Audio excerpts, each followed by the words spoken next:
Nomor ya ada, saya termasuk orang yang nggak setuju tadi. Jadi kalau redaksi sholawat cari yang mujinya Nabi lebih lebih baik. Karena itu nanti lebih diridhoi Allah Taala. Coba Allah sendiri kalau nyebut nabinya itu hitung saja.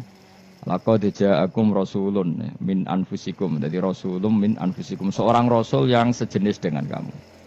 Terus azizun, orangnya sangat terhormat. Alaihi ma'anitum, rasul ini siap menanggung apa yang kalian tidak mampu.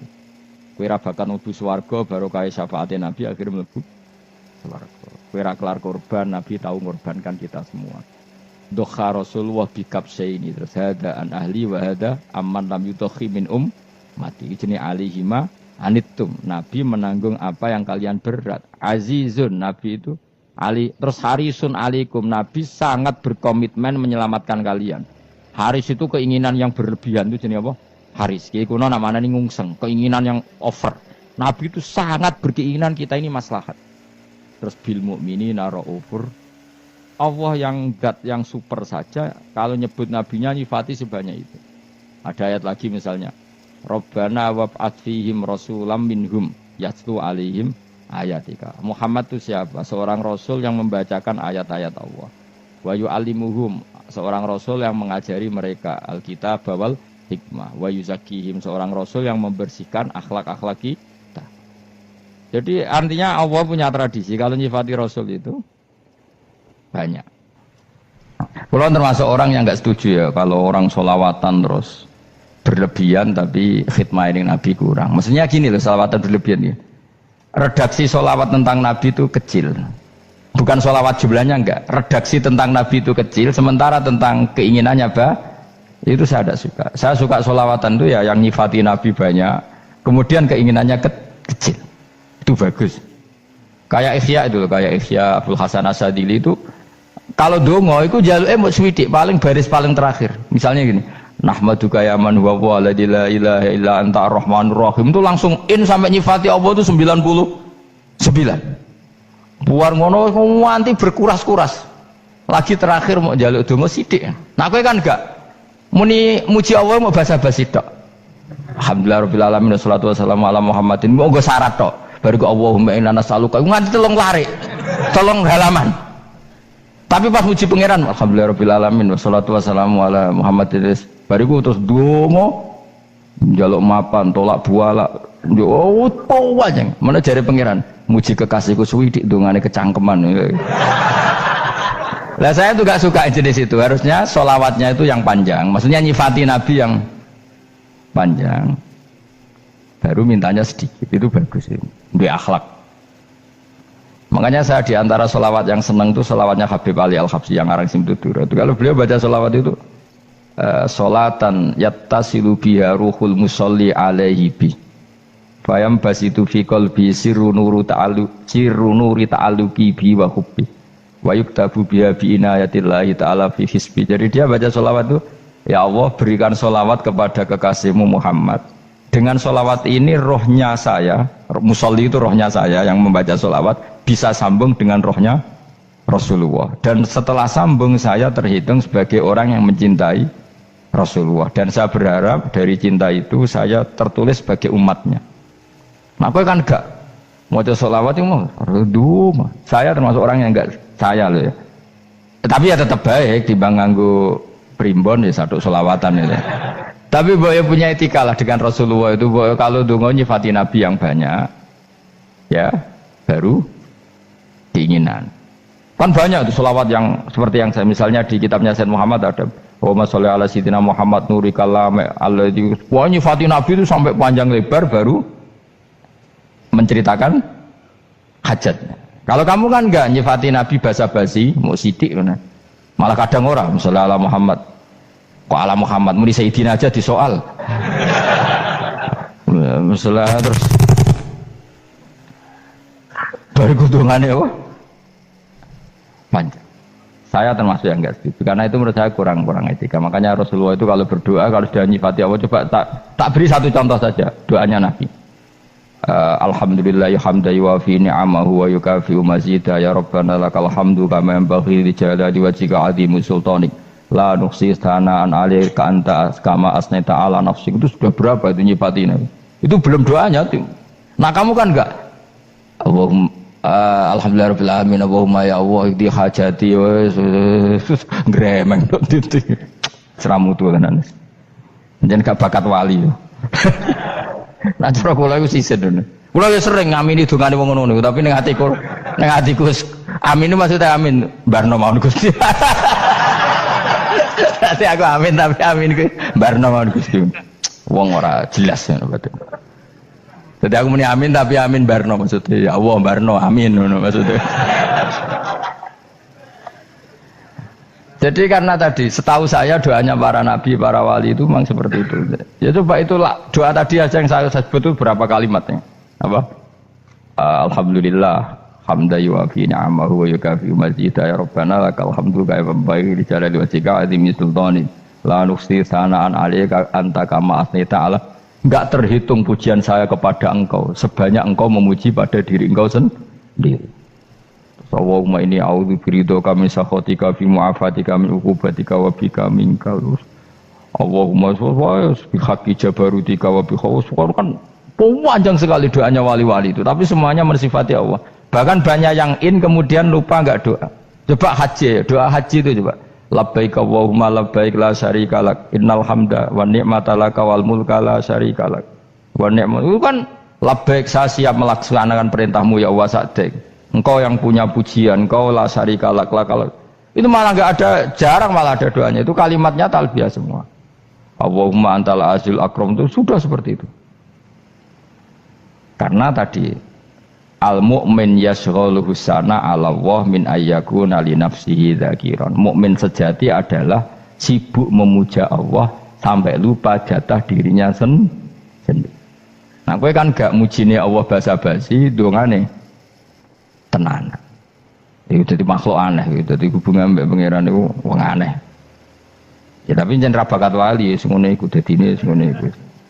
Ya tok ngono kok mari wali kakean malah gak elit.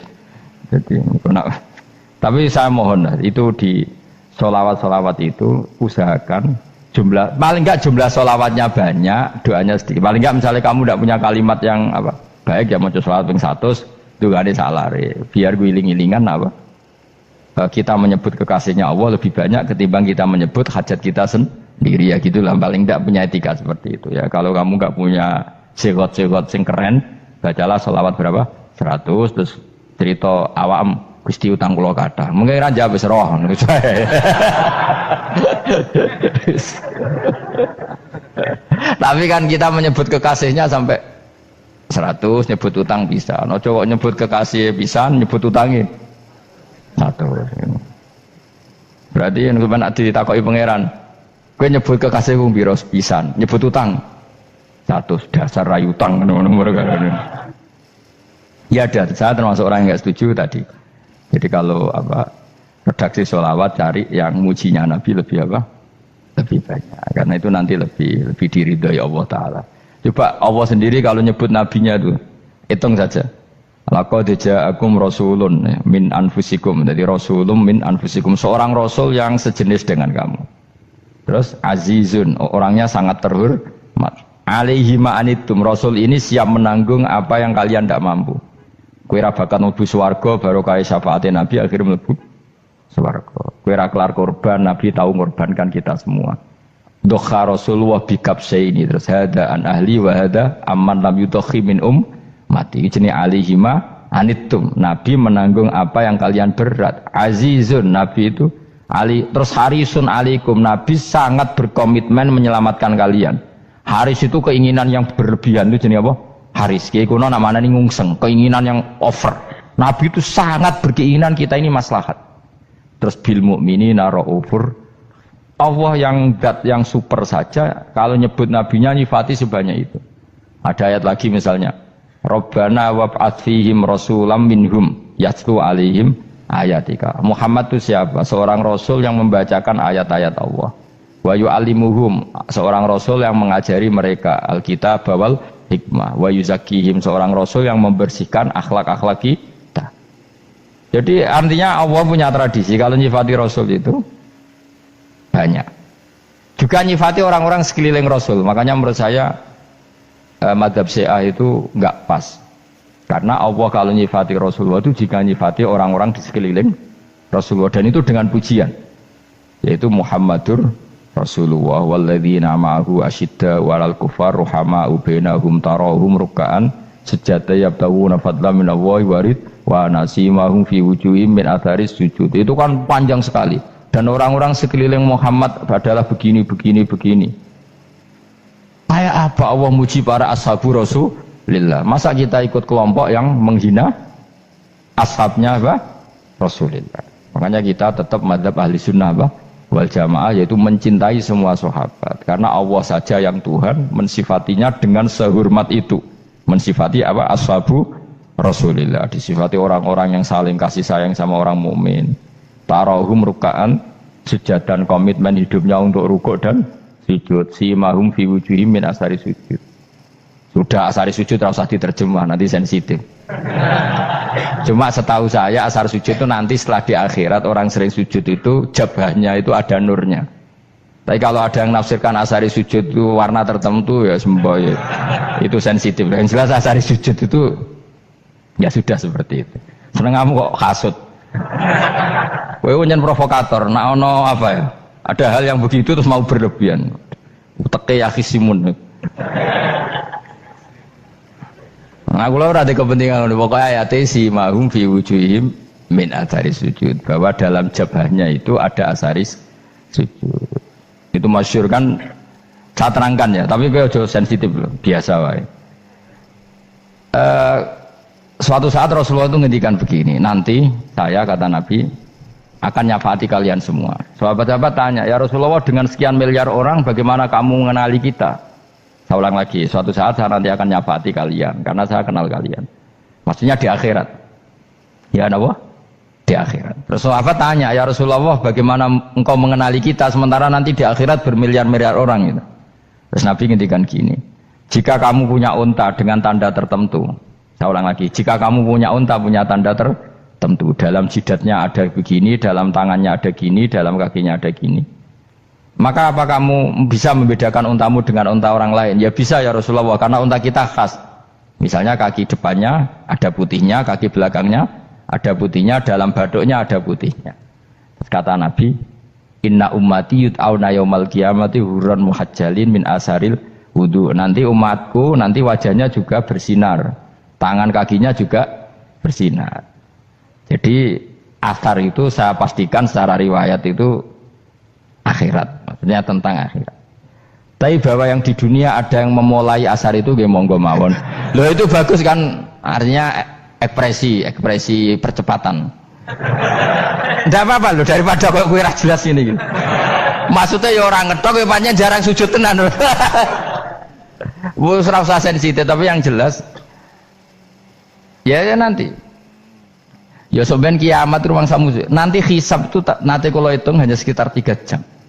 Hisabnya sak dunia itu hanya sekitar, karena malaikat itu tidak kesulitan sama sekali. Tak warai ya. Ini nggak akan salah saya dalam hal ini karena riwayatnya sahihah.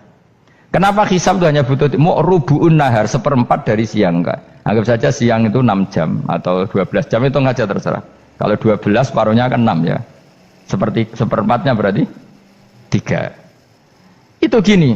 Jadi nanti di mahsyar itu kan yauma tabyaddu wujuh wa taswaddu wujuh. Yaudah yang kafir itu gelap, hilang. Wajahnya, tubuhnya semuanya gelap. Yang mukmin itu semuanya terang. Jadi sudah yang tabyaddu wujuh wa taswaddu wujuh otomatis terus ningkat. Terus pergerakannya itu delalah yang tabyaddu wujuh itu ke kanan, yang taswaddu wujuh ke kiri. Maka kamu jangan punya sinar yang kelap-kelip, nanti kena bego yang karena nggak jelas tadi. Maka kamu harus sinarnya yang sejelas-jelasnya. Ghurran muhajjalin min asaril. Bila perlu nur kamu sampai menembus langit saat itu. Makanya ketika orang mukmin sudah nurnya ada di muka, ada di tangan, masih ngendikan Rabbana atmim lana nurona, karena takut masih kena bego tadi. Karena kalau hanya wudu tok, sikil tok kan, bayangkan di miliaran orang kan bisa agak kelihatan. Tapi kalau nurnya sampai nembus langit kan, itu siapa kok nurnya sampai, kan malaikat langsung tahu. Lane hafal Quran, alim kan insya Allah nurnya itu. Sama zaman itu masih berdoa, Rabbana atmim lana, sempurnakan nur kami. Karena nanti identifikasi malaikat berdasar tadi, kalau ada nur berarti diletakkan ashabal yamin, kalau nggak ada nur ashabal shimal. Nah malaikat yang dibawa bigo itu kira-kira detail nggak? Dugaan saya kalau kelap-kelip pasti kena simal. Wah ini partai kiri mesti kan. Pemenang yang wudhunya mau dulet sirah tok sidik. Karena anak madzhab Syafi'i. Sebetulnya meskipun tuh sebaiknya kalau basuh sirah itu kabeh ben ora kelap kelip mana aneh pepesan terus dulat-dulet tok. Iku sebenarnya ya kelap kelip.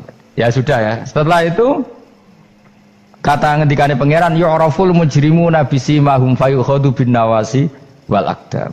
Orang-orang pendosa kelihatan maka diletakkan di kiri.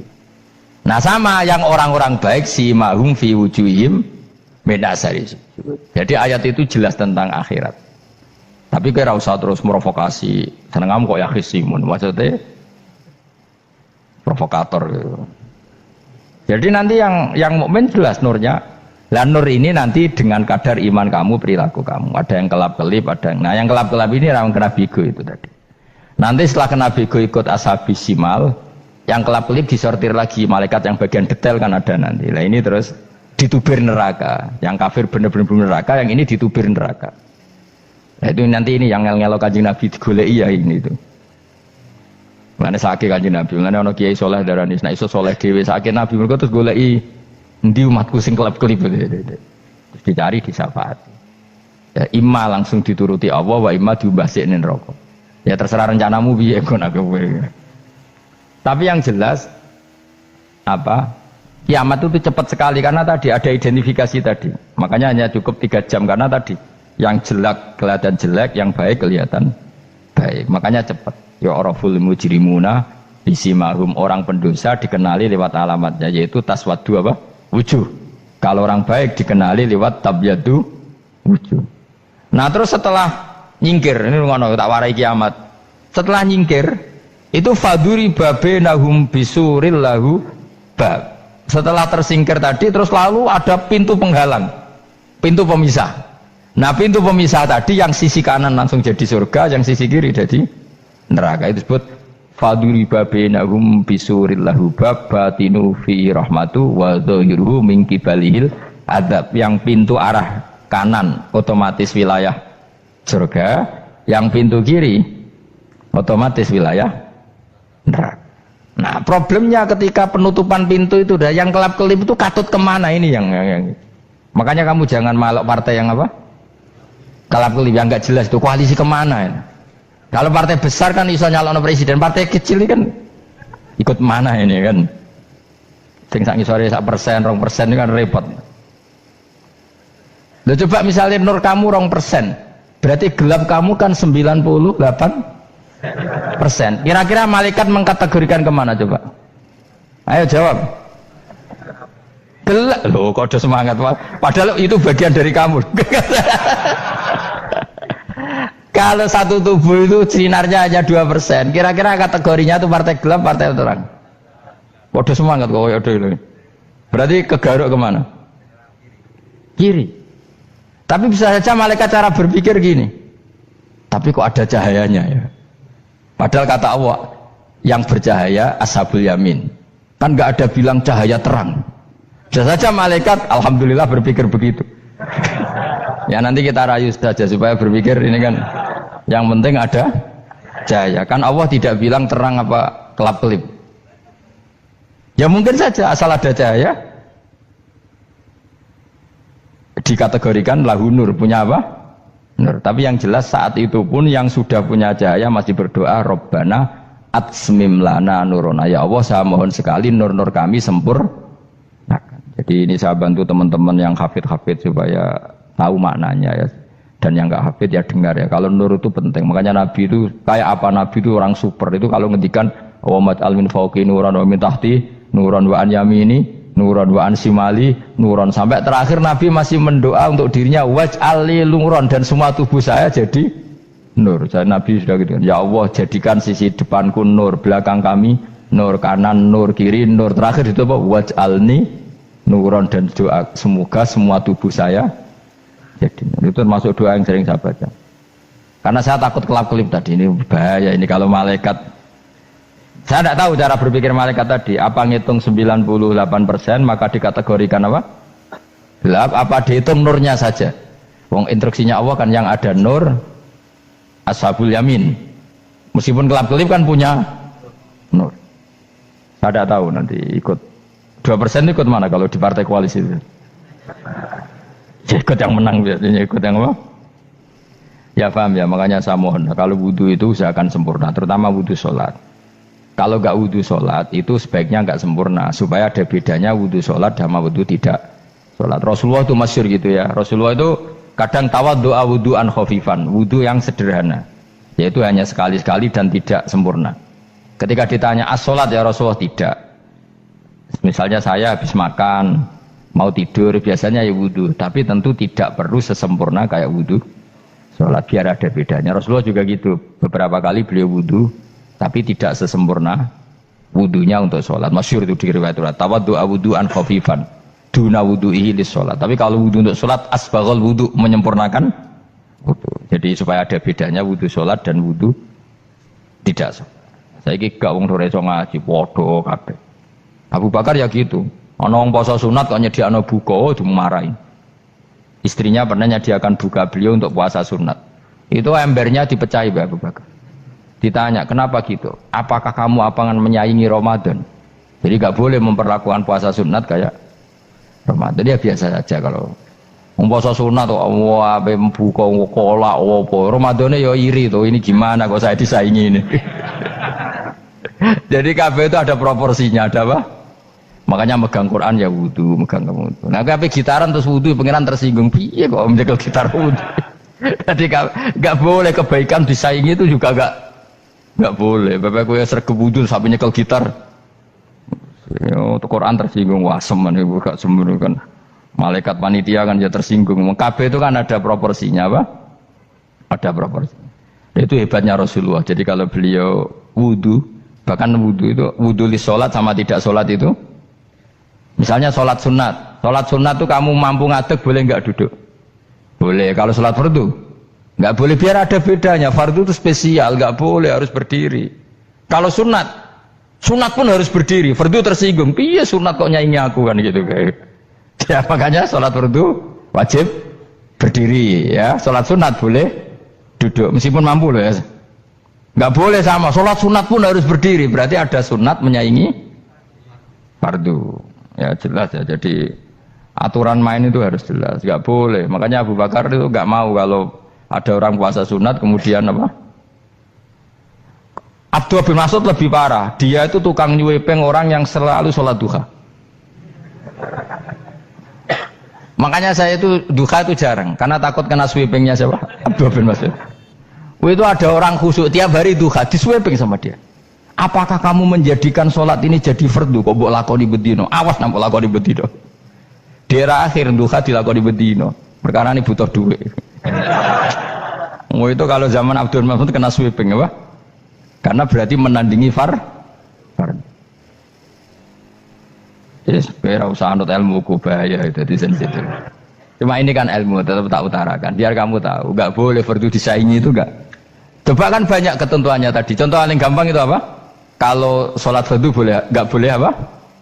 Duduk. Sholat sunat boleh duduk. Sholat sunat boleh di kendaraan sesuai jalannya kendaraan. Nama tawajjahat bi rohilatu. Kalau sholat fardu, kalau kamu naik unta harus turun untuk memastikan di kiblat. Jadi banyak sholat sunat kamu dalam keadaan najis sudah tidak boleh dilakukan. Kalau sholat fardu, karena saking pentingnya fardu, meskipun dalam keadaan najis ya menemukan alat sesuci harus tetap sholat. Jenenge sholat dihormatil waktu, karena nggak boleh fardu ditinggalkan. Meskipun nanti harus iadah, karena nggak boleh mengalahkan fardu meskipun itu oleh najis. Jadi misalnya kamu pergi hanya bawa satu celana, kemudian di terminal atau apa kena najis, kena uyah sampean misalnya, kamu harus tetap wudu dan sholat, karena nggak boleh fardu ditinggalkan. Meskipun nanti harus iadah, karena sholat kamu tidak sempurna. Dalam keadaan celana kamu najis, boleh nggak sholat sunat? Oh nggak boleh. Karena kalau fardu itu darurat memang suatu yang harus maka dilakukan. Tapi kalau kamu dalam keadaan nggak suci nggak boleh melakukan sholat apa? Sunat. Karena fardu itu spesial apa? Spesial. Bukan kalau terus nanya. Wamtazul yauma ayyuhal mujrimun. Ya, jadi orang mujrimun harus terpisah dari orang apa? Mukmin. Dan yang keharusan itu ketika di surga. Tapi kalau di dunia ya boleh muamalah boleh. Ya muamalah yang halal maksudnya. Infaridu tegese misau sira kabeh ana mukminin sing pira-pira mukmin indaktilatihim. Nalikane campure kufar utawa al mujrimin bihi kelan al mukminin. Utawa rujuke balik boten napa. Maksudnya rujuke diwalik ge sami indaktilatihim mukminin bihi kelan kufar utawa kufar ning mukminin. Alam ahad ilaikum ya bani Adam. Alam ahad ana ta ora merentahno ingsun ilaikum maring sira kabeh. Amurkum tegese ana ta ora merentahno ingsun kum ing sira kabeh ya bani Adam ya bani Adam. Ala lisani rusuli ing atase lisane para utusan-utusan ingsun. Bukankah saya telah merintahkan kamu wahai bani Adam Allah ta'budu setan. Yen ta ora menghamba sira kabeh as-setan ing setan.